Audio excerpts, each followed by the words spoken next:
ഇന്നത്തെ ഗോസ്പൽ അവസാനിക്കുന്നത് എങ്ങനെയാണ്? പിന്നീട് അവരാരും ഈശോയോട് ചോദ്യം ചോദിക്കാൻ ധൈര്യപ്പെട്ടില്ല. അവരെന്താ ധൈര്യപ്പെടാഞ്ഞത്? കാരണം എല്ലാ ചോദ്യങ്ങൾക്കും ഈശോ കൃത്യമായ ശരിയായ ഉത്തരം നൽകിയെന്നുള്ളതാണ്.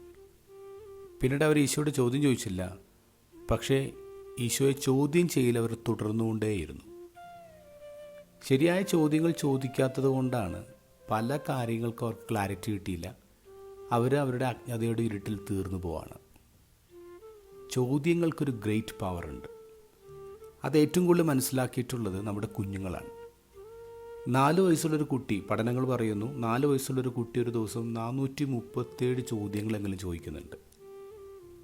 നമ്മുടെ കുഞ്ഞുങ്ങളെ നോക്കുമ്പോൾ ചിലപ്പോൾ ഒരുപക്ഷെ അതിനേക്കാളും കൂടുതൽ ചോദ്യങ്ങൾ ചോദിക്കുന്നുണ്ട്.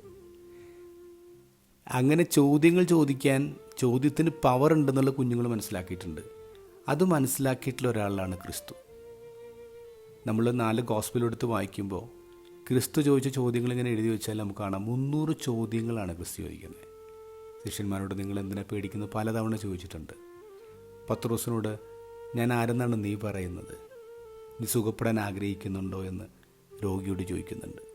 അങ്ങനെ 300ഓളം ചോദ്യങ്ങൾ ഈശോ ചോദിക്കുന്നുണ്ട്. ഈ ചോദ്യങ്ങളൊക്കെ ഈശോ ചോദിക്കുന്നത് ഈശോയ്ക്ക് ഉത്തരം അറിയാത്തതുകൊണ്ടാണോ? അല്ല, ഈശോയ്ക്ക് എല്ലാത്തിനെക്കുറിച്ചും അറിയാം, എല്ലാത്തിനുള്ള ഉത്തരങ്ങളുണ്ട്. പക്ഷേ ഈശോ ചോദ്യങ്ങൾ ചോദിക്കുന്നത് മനുഷ്യനെ കൂടുതൽ കാഴ്ചയിലേക്ക് നയിക്കാൻ വേണ്ടിയാണ്.